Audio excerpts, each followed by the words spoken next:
Hello friends, आज बात करेंगे मनोरमा इंडस्ट्रीज की। इसकी Q1 FY27 के रिजल्ट्स का डिस्कशन करेंगे, उसका एनालिसिस करेंगे, कंप्लीट डिटेल्ड एनालिसिस करेंगे और इसका देखते हैं इसके नंबर्स कैसे रहे, मैनेजमेंट ने अपनी कमेंट्री में क्या बोला, कॉन कॉल में क्या डिस्कशन हुआ।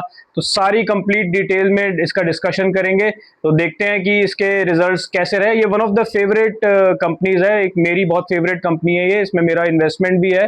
तो देखते हैं इसके रिजल्ट्स कैसे रहे और आगे फिर फर्दर एक डिसीजन की भी बात करेंगे। एज एन इन्वेस्टर एक डिसीजन कॉल क्या बनता है इस कंपनी में after Q1 FY27 results analysis. तो उस हिसाब से इसको पूरा एक डिटेल डिस्कशन आज के वीडियो में करेंगे। तो देखते हैं सबसे पहले रिजल्ट्स में नंबर्स कैसे रहे इसके, बाकी सारी चीजें और डिटेल में बात करेंगे, लेकिन नंबर सबसे पहले देखते हैं कि कैसे रहे। तो रेवेन्यू में जो ग्रोथ रही है Q1 FY27 में, रेवेन्यू में जो ग्रोथ रही है वो 39.5% की रही है। तो काफी अच्छी ग्रोथ है। तो अभी भी ये कंपनी अपने हाई ग्रोथ फेज में चल रही है। जो सबसे पहली चीज हम देखते हैं किसी भी कंपनी के एनालिसिस में कि इस कंपनी की ग्रोथ कैसी है, क्वार्टर ऑन क्वार्टर ये कंपनी कैसा ग्रो कर रही है, ईयर ऑन ईयर कैसा ग्रो कर रही है।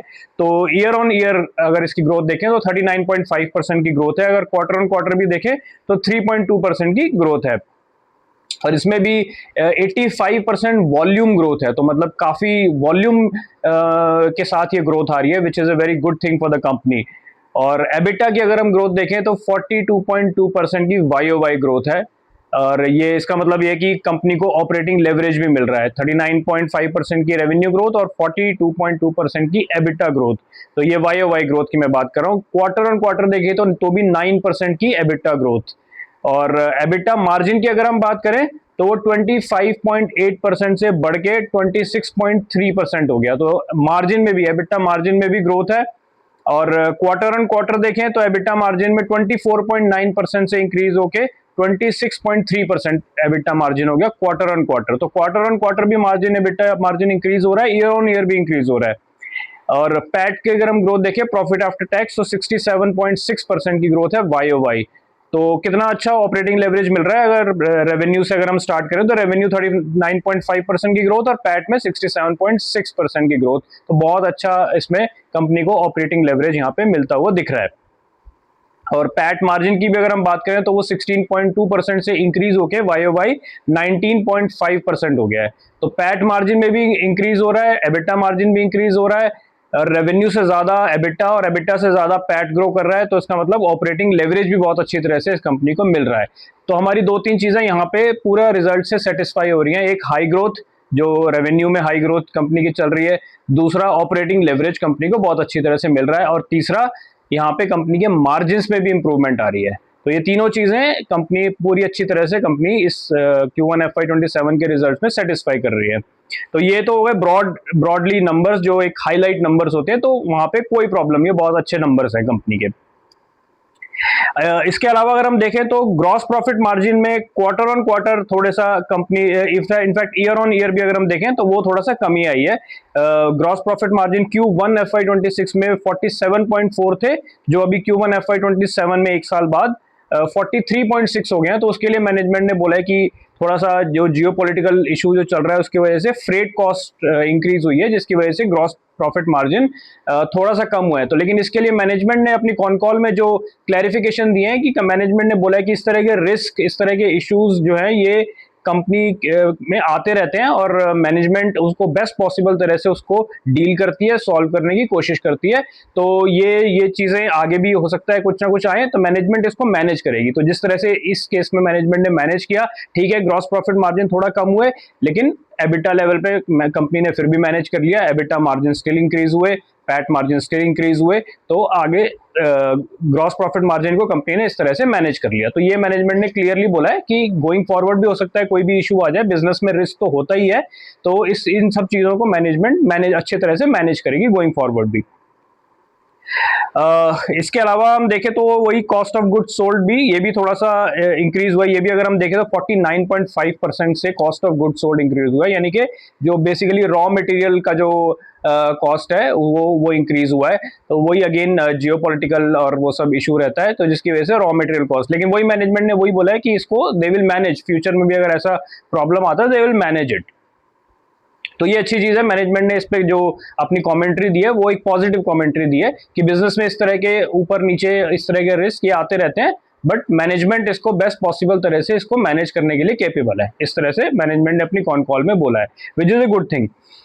इसके अलावा अगर हम ये तो हो गए नंबर्स, तो अब हम इसके बाद देखते हैं कि बाकी सारी चीज़ों में कंपनी अपने ऑपरेशंस में, अपने बिजनेस में कैसा कर रही है, और आगे फ्यूचर में। तो जैसा कि हम हमेशा बात करते हैं कि ये तो अभी प्रेजेंट के नंबर है, अब ये पास्ट के ही हो गए एक तरह से।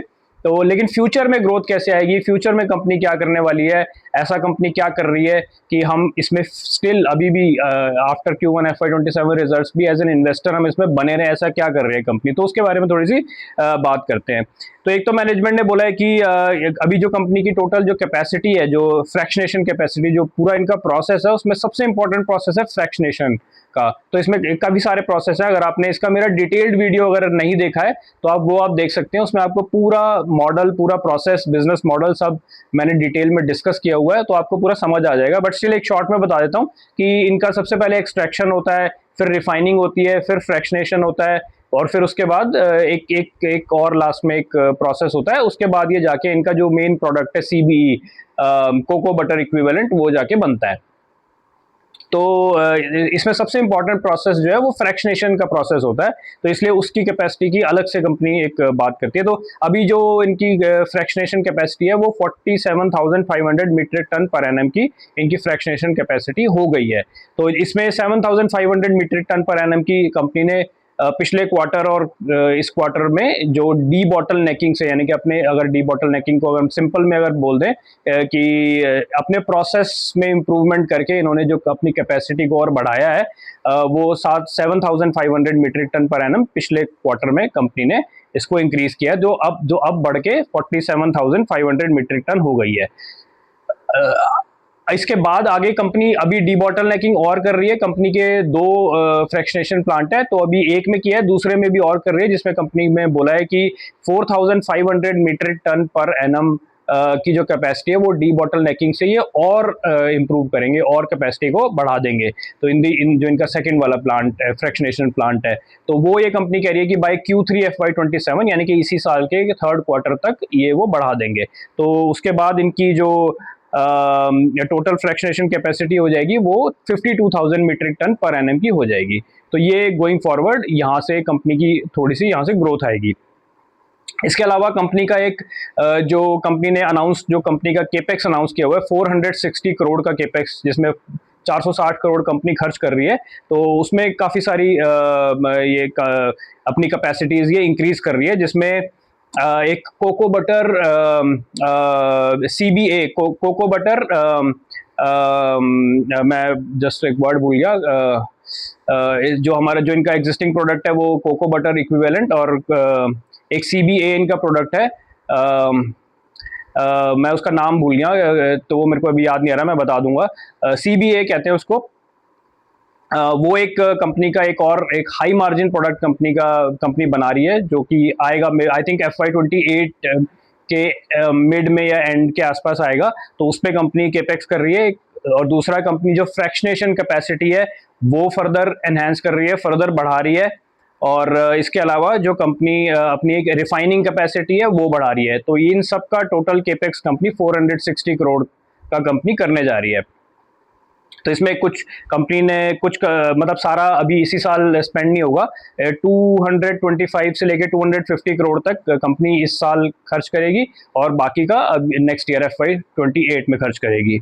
तो FY28 में अच्छी खासी कंपनी की और कैपेसिटी आ जाएगी, तो वहाँ से आगे फिर फर्दर ग्रोथ कंपनी की होगी। इसके अलावा कंपनी बुर्किना फासो, जो अफ्रीकन कॉन्टिनेंट में एक जगह है, क्योंकि इनका काफ़ी सारा जो बिजनेस है अफ्रीकन कॉन्टिनेंट से होता है, जो शिया सीड्स वगैरह ये प्रोक्योर करते हैं वो अफ्रीकन कॉन्टिनेंट से करते हैं।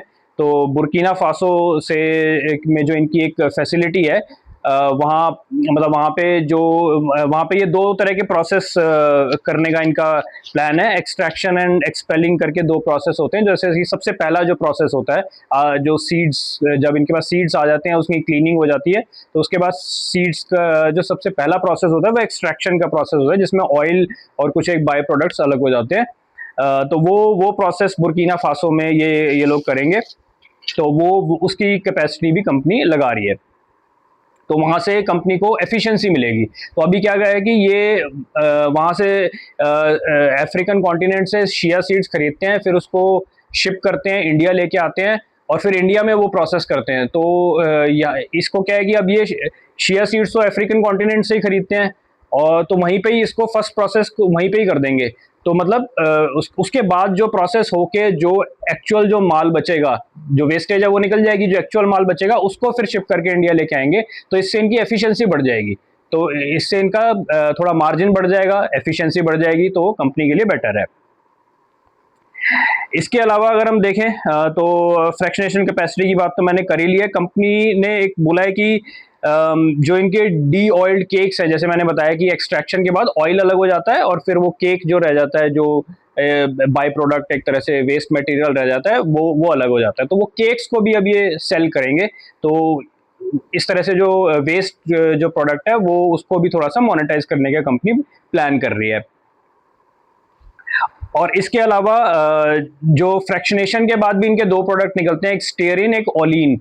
तो स्टेयरिन जो जो इनका मेन प्रोडक्ट है, उससे एक और प्रोसेस करके इनका कोको बटर इक्विवेलेंट बनता है, और दूसरा एक और प्रोडक्ट जो बाय प्रोडक्ट निकलता है जो वेस्ट होता है, ओलिन, उसको भी ये ओलिन को भी अब ये गोइंग फॉरवर्ड यूज करने का देख रहे हैं, उससे भी ये कुछ कोको बटर इक्विवेलेंट ये बनाने का देख रहे हैं। तो वो भी एक गोइंग फॉरवर्ड इनके मार्जिन को इम्प्रूव करेगा।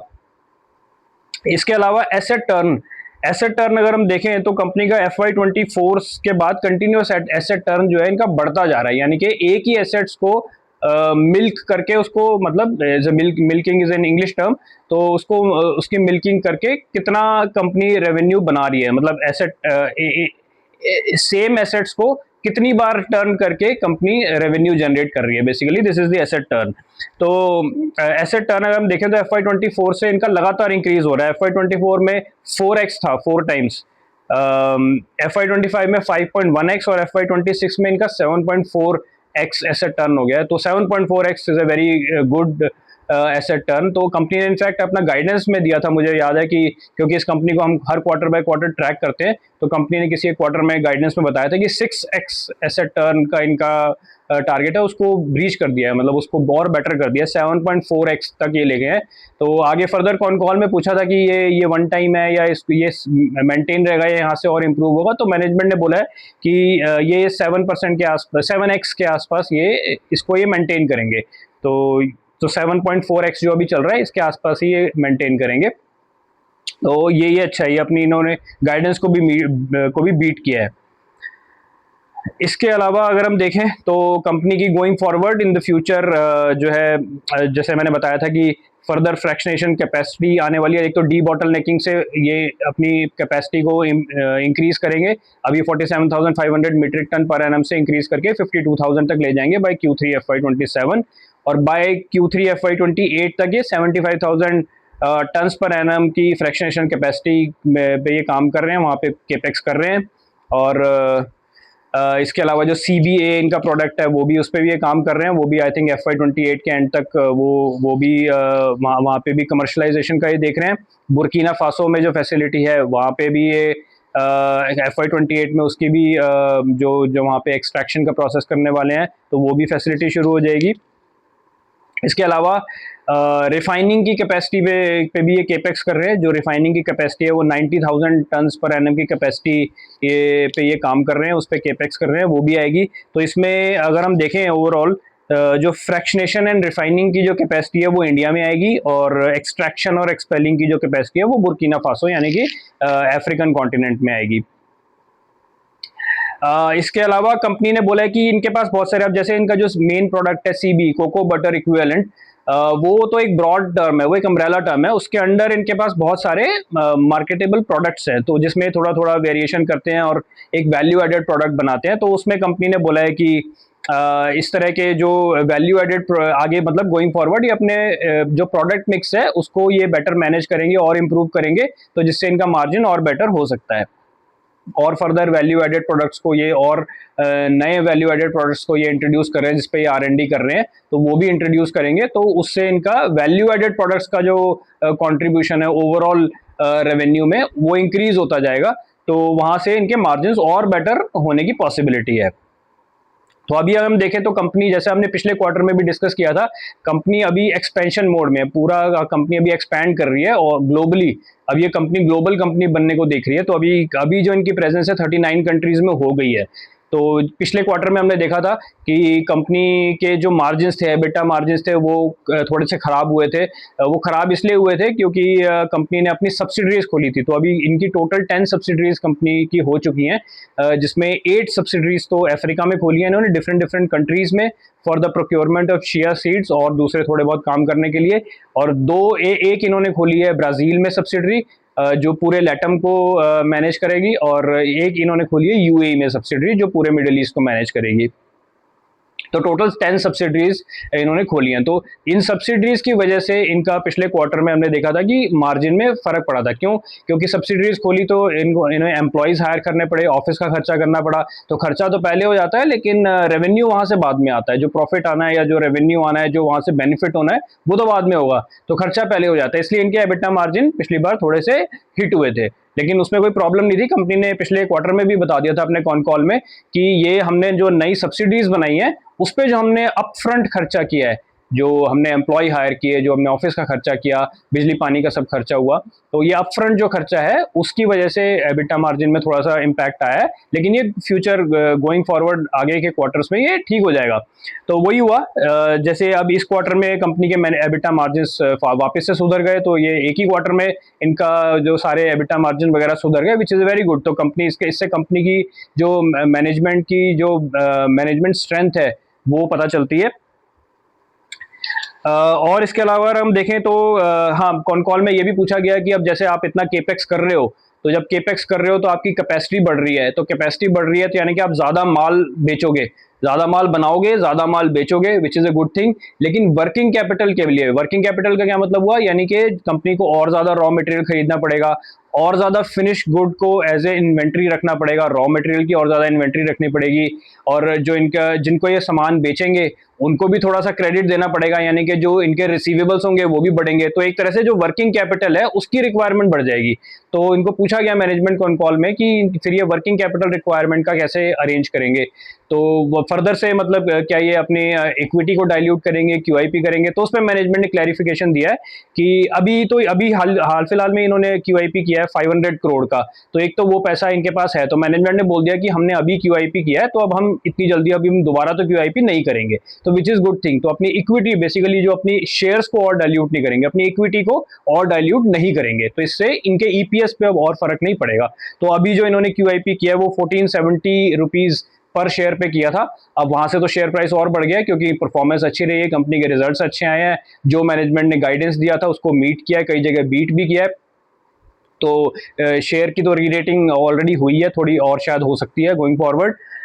तो शेयर प्राइस तो अच्छा परफॉर्म किया है। तो इन्होंने 1470 रुपीज में क्यूआईपी किया था, जिसके 500 करोड़ इनके पास आ गए हैं। तो एक तो कंपनी ने बोला कि हम इसको यूज करेंगे। दूसरा, कुछ कैश और कैश इक्विवेलेंट, यानी कि जो ये कैश को म्यूचुअल फंड में या इस तरह की चीज़ों में इन्वेस्ट करके रखते हैं शॉर्ट टर्म में, ताकि फ्यूचर में जब जरूरत पड़े तो उसको ब्रेक करवा सकें। तो वो कैश और कैश इक्विवेलेंट कुछ इनके बुक्स में ऑलरेडी है, उसको भी ये यूज़ करेंगे, कुछ ये अपने इंटरनल इक्विवल से यूज़ करेंगे। तो इस तरह से ये मैनेज करेंगे, और फिर और रिक्वायरमेंट हुई तो ये थोड़ा सा डेट भी ले सकते हैं, ऐसा मैनेजमेंट ने अपनी कॉन कॉल में बोला है। क्योंकि अगर हम इनका अभी डेट देखें तो बहुत कम है, थोड़ा सा है डेट, तो काफ़ी कम है। तो मतलब गुंजाइश है इनके पास डेट लेने की भी, तो फिर मैनेजमेंट थोड़ा सा डेट की तरफ भी जा सकती है। लेकिन इक्विटी डाइल्यूट नहीं करेंगे ये गोइंग फॉरवर्ड, क्योंकि इक्विटी तो अभी इन्होंने डाइल्यूट की है, क्यूआईपी किया है। इसके अलावा जो कंपनी बोल रही है कि ये और फर्दर स्केल अप कर रहे हैं, जो इन्होंने इंटरनेशनल सब्सिडरीज बनाई है, जो अभी मैंने बात की 10 सब्सिडरीज बनाई है, इन सब्सिडरीज को अब ये कंपनी गोइंग फॉरवर्ड इन पे काम करेगी, इनको स्केल अप करेगी। तो यानी कि स्केल अप करेगी तो यानी कि और बिजनेस आएगा, तो यहां से ऐसे कंपनी और एक्सपैंड करेगी, अपने बिजनेस को बढ़ाएगी, रेवेन्यू को इंक्रीज करेगी। तो गोइंग फॉरवर्ड ये कंपनी का फ्यूचर प्लान है।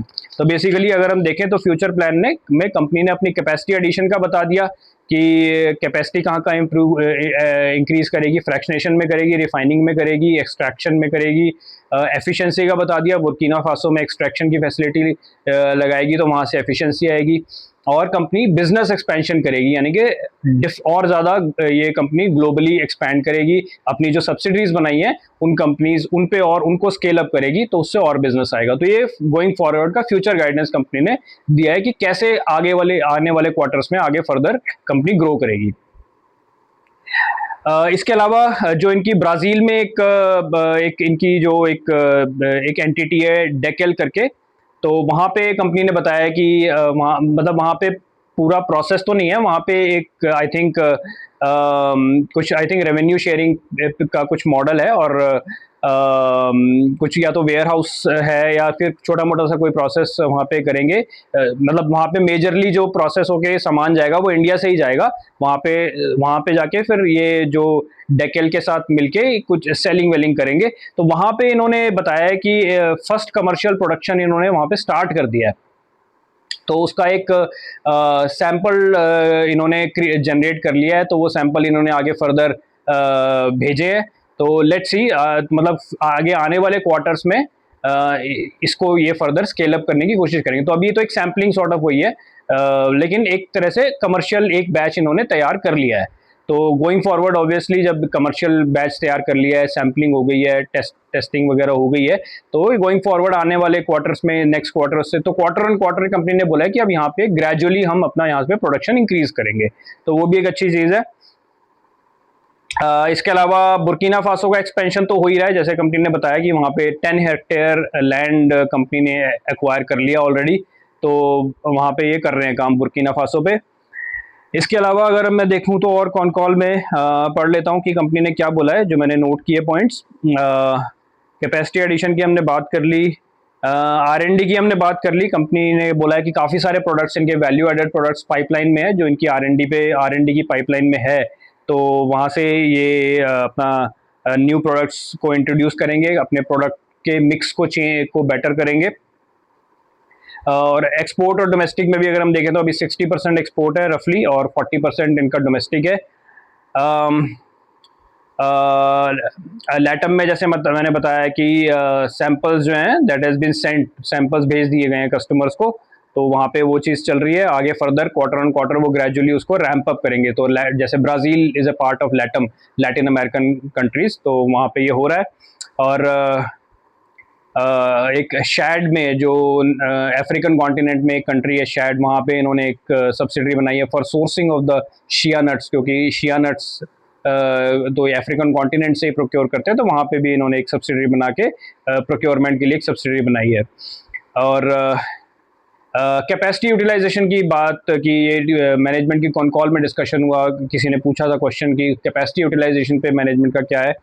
तो अभी 80% जो नई कैपेसिटी इन्होंने लगाई है उसमें 80% यूटिलाइजेशन पे ये ऑलरेडी पहुंच गए हैं। तो यही मैनेजमेंट ने बोला है कि हमारा जो टारगेट है वो 85 तक पहुंचने का है, लेकिन फॉर दी इन्वेस्टर्स को हम 80% ही बोल रहे हैं कि हम 80% कैपेसिटी यूटिलाइजेशन तक हम मेंटेन करेंगे, लेकिन हमारा जो इंटरनल पर्सनल टारगेट है वो हम 85% तक जाने की कोशिश करेंगे, बट वो गारंटी नहीं है।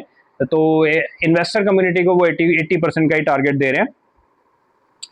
और इसके अलावा अगर हम देखें तो एक जो कंपनी में प्रॉब्लम जो फेस हुई थी उस पर भी कॉन कॉल में किसी ने क्वेश्चन किया कि नाइजीरिया जो कंट्री है अफ्रीकन कॉन्टिनेंट में, नाइजीरिया में ने बैन कर दिया है शिया नट्स को एक्सपोर्ट करने के लिए। तो यानी कि जो नाइजीरिया से ये लोग शिया नट्स लेते थे और फिर इंडिया में इंपोर्ट करते थे, बट नाइजीरिया के लिए तो एक्सपोर्ट हो गया वो, तो वो वहाँ पे बैन कर दिया नाइजीरिया ने। तो उस पर मैनेजमेंट ने क्लैरिफिकेशन दिया है कि एक तो टेम्परेरी बैन है, गोइंग फॉरवर्ड हट भी सकता है, लेकिन उसके बाद भी अगर हम ये टेम्परेरी वाला एलिमेंट हटा भी दें तो भी उन्होंने मैनेजमेंट ने बोला है कि पूरे अफ्रीकन कॉन्टिनेंट से ये शिया नट्स को प्रोक्योर करते हैं, तो Nigeria is just one country जिसने बैन किया है, तो उससे कोई हमें बहुत ज़्यादा फर्क नहीं पड़ेगा। तो और बहुत सारी अफ्रीकन कंट्रीज़ हैं जहाँ से ये प्रोक्योर करते हैं, तो बहुत ज़्यादा इसमें कुछ फ़र्क नहीं पड़ने वाला मैनेजमेंट को। तो ऐसा ये क्लैरिफिकेशन मैनेजमेंट ने दिया है।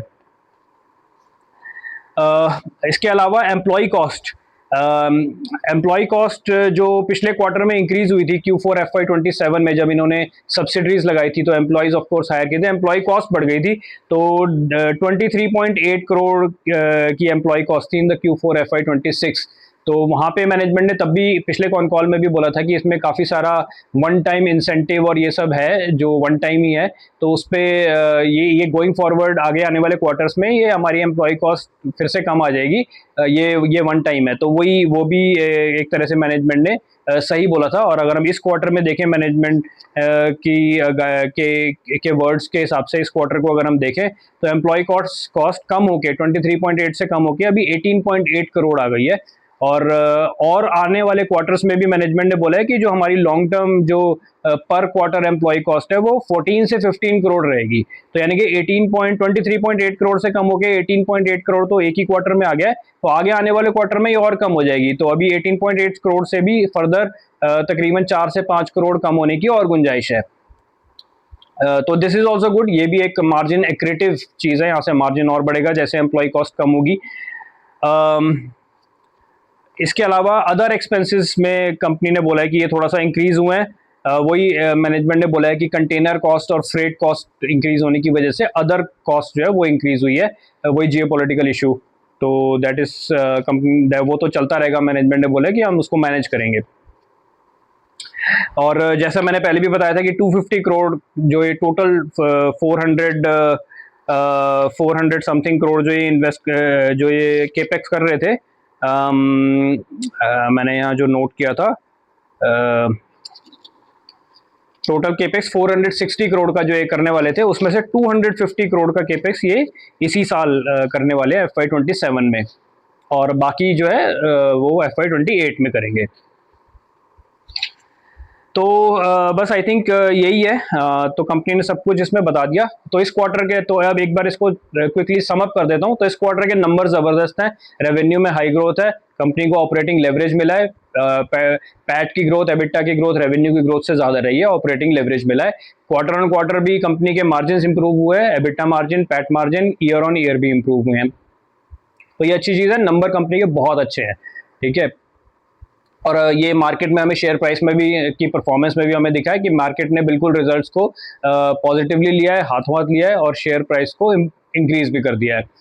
इसके अलावा कंपनी जो आगे going forward future company capex भी कर रही है, अपनी कैपेसिटी को इंक्रीज कर रही है, हर एक प्रोसेस में फ्रैक्शनेशन में इंक्रीज कर रही है अपनी कैपेसिटी को, रिफाइनिंग में इंक्रीज कर रही है, एक्सट्रैक्शन में इंक्रीज कर रही है, और हर जगह अपनी कैपेसिटी को ये कंपनी FY27 में कुछ इंक्रीज करेगी, और मेनली FY28 में इनकी काफ़ी ज़्यादा कैपेसिटी आने वाली है। तो वहाँ से कंपनी की फ्यूचर ग्रोथ आती रहेगी। और इसके अलावा कंपनी अब ग्लोबली एक्सपैंड कर रही है, कंपनी ने जो अपनी सब्सिडीज बनाई है उनको स्केल अप करेगी, तो वहाँ से कंपनी और बिजनेस जनरेट करेगी, तो वहाँ से भी कंपनी को ग्रोथ आएगी। इसके अलावा बाकी जो कॉस्ट वॉस्ट है वो कंपनी अच्छी तरह से, कंपनी की मैनेजमेंट ने गाइडेंस में बोला है कि ये कॉस्ट को अच्छी तरह से मैनेज करेंगे। जैसे एम्प्लॉय कॉस्ट में हमने देखा कि एम्प्लॉय कॉस्ट कम होती जा रही है, तो ये कॉस्ट को अच्छी तरह से मैनेज करेंगे। वैल्यू एडेड प्रोडक्ट में कई नए प्रोडक्ट्स भी लेके आएंगे, अपना प्रोडक्ट मिक्स को और इम्प्रूव करेंगे, तो वहाँ से भी इनके मार्जिन बेटर हो सकते हैं। और गोइंग फॉरवर्ड तो ये सारी चीज़ें company everything with the company अभी at the moment is looking good. तो अब एज एन इन्वेस्टर आपको क्या करना है, एज एन इन्वेस्टर अगर हम एक कॉल लें, तो जैसे कि आपको अभी तक पता ही चल गया सब कुछ अच्छा ही है कंपनी में, तो as an investor I am very positive on this company. और इसमें जो एग्जिस्टिंग इन्वेस्टर बने हुए हैं तो डिसीजन बिल्कुल स्ट्रेट फॉरवर्ड है, कोई डिफिकल्ट डिसीजन नहीं है, कोई इसमें कोई नेगेटिव पॉइंट भी नज़र नहीं आया है। तो स्ट्रेट फॉरवर्ड डिसीजन बनता है कि जो एग्जिस्टिंग इन्वेस्टर्स है वो डेफिनेटली बने रहे, उन्हें तो बिल्कुल बेचना ही नहीं है, बिल्कुल निकलना ही नहीं है। अभी कोई ऐसा इंडिकेशन नहीं है कि इसमें कोई प्रॉब्लम आ सकती है या इसको बेचें, बिल्कुल भी नहीं। तो एग्जिस्टिंग इन्वेस्टर बने रहे। इनफैक्ट जो न्यू इन्वेस्टर्स भी जो नया इन्वेस्टमेंट भी करना चाहते हैं, एग्जिस्टिंग इन्वेस्टर्स भी अगर फर्दर इसमें इन्वेस्टमेंट करना चाहते हैं, या कोई नए इन्वेस्टर्स है फर्स्ट टाइम इन्वेस्टमेंट करना चाहते हैं, उनके लिए भी, उनके हिसाब से भी ये कंपनी अभी अच्छी लग रही है। तो ये मेरा व्यू है, rest you can take your own decision. तो फिलहाल इस वीडियो को यहीं तक रखते हैं वरना काफ़ी लंबा हो जाएगा। तो अभी इसको यहीं क्लोज करते हैं। अगर ये वीडियो आपको अच्छा लगा, आपकी अगर इस वीडियो से कोई हेल्प हुई तो इसको लाइक करें, शेयर करें, सब्सक्राइब करें, अपने कमेंट्स में लिखें आपका कोई क्वेश्चन है तो I will definitely address your questions. अभी तक के लिए आज के लिए फ़िलहाल इतना ही। Thank you.